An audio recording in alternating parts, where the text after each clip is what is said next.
रानी एक बहुत ही अमीर लड़की थी। वो एक कंपनी में काम करती थी और शहर में अकेले रहती थी क्योंकि उसके परिवार में कोई भी नहीं था। वो दुनिया में एकदम अकेली थी। रानी का जन्मदिन आने वाला था और वो बहुत खुश थी।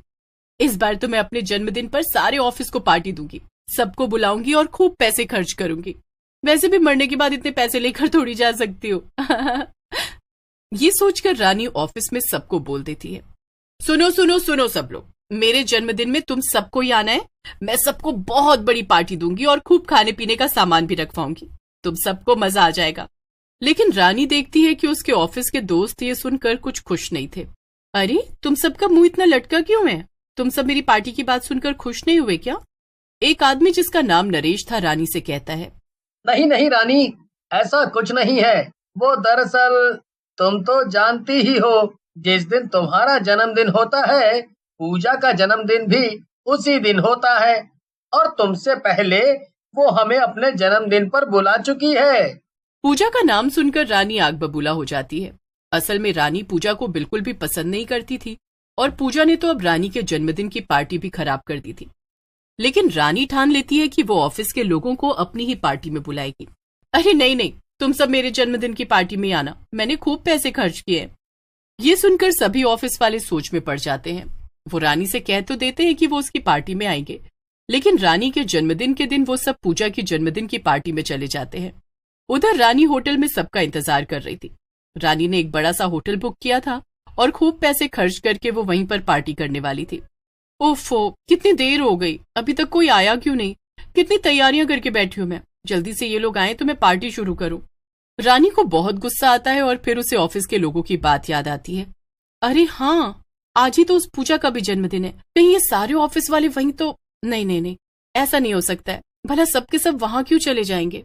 रानी सोच में पड़ जाती है और फिर वो ठान लेती है कि अब वो उस पूजा के जन्मदिन की पार्टी में ही जाकर देखेगी कि वहां हो क्या रहा है। रानी पूजा के घर पहुंचती है और देखती है कि ऑफिस के सभी लोग वहां मौजूद थे और पूजा मजे से अपने जन्मदिन का केक काट रही थी। रानी को ये देखकर गुस्सा आ जाता है और वो एक कांच का ग्लास नीचे फेंक देती है और सब रानी की तरफ देखने लगते हैं। अरे रानी, तुम यहाँ? पर मैंने तो तुम्हें यहाँ बुलाया भी नहीं था, तो तुम क्यों आई हो? मैं तुम सबको छोड़ूंगी नहीं। तुम लोग मेरे जन्मदिन की पार्टी छोड़कर इसके जन्मदिन पर आए। रानी, मगर हमें तुम्हारी पार्टी में नहीं आना था। तुम हमेशा हमें अपने पैसों का घमंड दिखाती हो, बस, जबकि पूजा हमारी अच्छी दोस्त है। रानी को यह सब सुनकर बहुत गुस्सा आता है।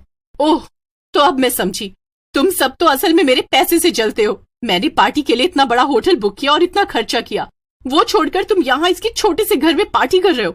तुम सबको तो मैं देख लूंगी। रानी गुस्से में पूजा के घर से बाहर निकल जाती है और अपने घर में वापस आ जाती है। वो अपने कमरे में जाकर बैठती है।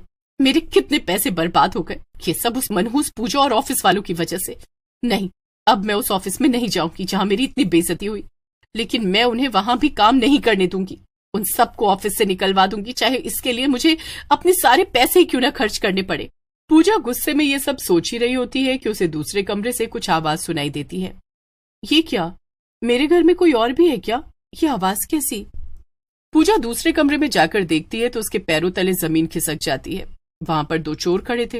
अरे चिंटू, पकड़ इसे, इसने हमें देख लिया। हाँ, रुक मिंटू, अभी पकड़ता हूँ। चिंटू रानी को पकड़ लेता है।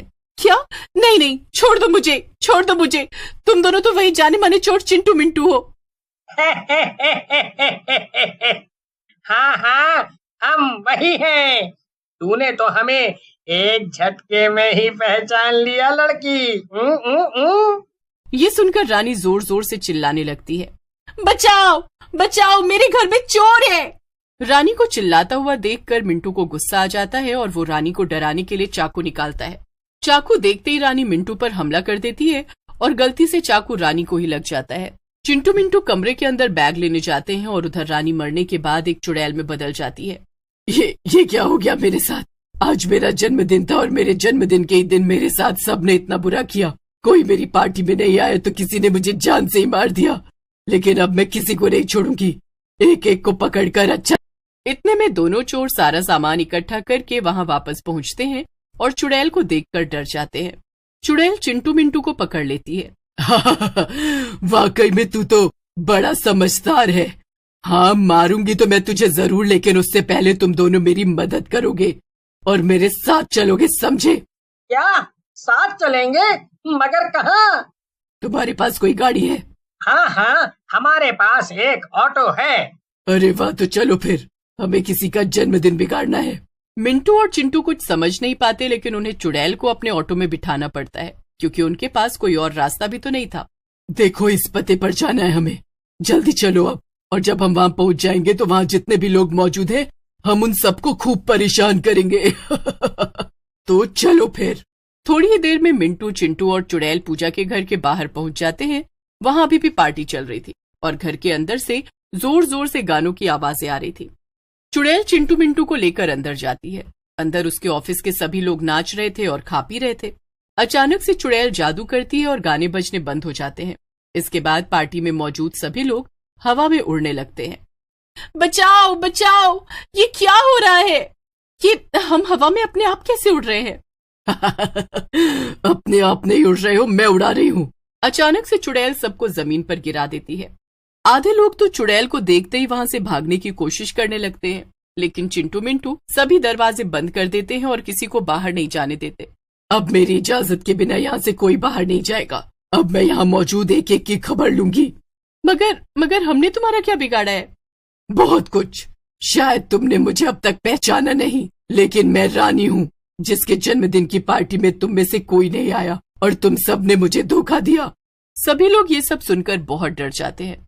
चुड़ैल चिंटू मिंटू की तरफ कुछ इशारा करती है और चिंटू मिंटू जल्दी से सभी लोगों को रस्सी से बांध देते हैं। वाह वाह, तुम सबको ऐसे बंधा हुआ देखकर तो मुझे खूब मजा आ रहा है। अब पूजा, तेरी पार्टी है ना ये, तो चल अब तू मुझे नाच कर दिखा। चिंटू मिंटू पूजा को खोल देते हैं और चुड़ैल के सामने खड़ा कर देते हैं। चुड़ैल गाना बजा देती है और पूजा नाचने लगती है। ये तुम ठीक नहीं कर रही हो चुड़ैल, मैं तुझे छोड़ूंगी नहीं। चुड़ैल को ये सुनकर गुस्सा आ जाता है। अच्छा ठीक, मैं नहीं कर रही, और तूने जो मेरे साथ किया उसका क्या? जब तक मैं तेरी पार्टी पूरी तरह से बर्बाद न कर दूं तब तक मुझे चैन न आएगा। तो तुम सबकी ये पूजा मुझसे ज्यादा पसंद थी ना? अब मैं तुम सबको मार दूंगी, फिर तुम दोबारा कभी इसकी पार्टी में नहीं आ पाओगे। नहीं नहीं, हमें छोड़ दो। इसकी पार्टी में आना तो दूर की बात है, हम तो दोबारा कभी इससे बोलेंगे भी नहीं। हाँ, हमें जाने दो। अच्छा तो फिर ठीक है, तुम सब जल्दी से पार्टी छोड़कर भाग जाओ, और अगर तुम में से किसी ने इस पूजा से दोबारा बात की तो मैं उसे जान से मार दूंगी। सभी लोग पूजा का घर छोड़कर भाग जाते हैं और फिर चुड़ैल भी पूजा को वहीं हवा में लटका हुआ छोड़कर अपने घर वापस आ जाती है। चिंटू मिंटू भी उसके साथ वापस आ जाते हैं। अब मैं क्या करूं? मैंने उस पूजा की पार्टी बर्बाद कर दी, फिर भी मुझे शांति नहीं मिली। लेकिन तभी चिंटू मिंटू चुड़ैल के सामने आ जाते हैं। क्या तुम दोनों अब तक यहाँ से गए नहीं? क्या लाए हो? चिंटू एक छोटा सा केक चुड़ैल को दिखाता है। एक छोटा सा बर्थडे केक। आज तुम्हारा जन्मदिन था ना? अब हम तीनों ही मिलकर तुम्हारा जन्मदिन मना सकते हैं। यही तुम्हारी आखिरी इच्छा थी ना? और वैसे भी जाने अनजाने में हमारी ही वजह से तुम्हारी जान गई थी, इसीलिए ये करना तो हमारा फर्ज था। ये सब देखकर चुड़ैल की आंखों में आंसू आ जाते हैं। तुम दोनों ने ये मेरे लिए किया, शुक्रिया। चुड़ैल केक काटती है और उसे बहुत अच्छा लगता है। अपना जन्मदिन मना लेने की वजह से चुड़ैल की आखिरी इच्छा पूरी हो जाती है और उसकी आत्मा को शांति मिल जाती है। तुम दोनों मेरा सारा पैसा रख सकते हो, तुम्हें दोबारा कभी चोरी करने की जरूरत नहीं पड़ेगी। इतना कहकर चुड़ैल गायब हो जाती है और चिंटू मिंटू को भी दोबारा कभी चोरी करने की जरूरत नहीं पड़ती। वो अच्छे से अपना जीवन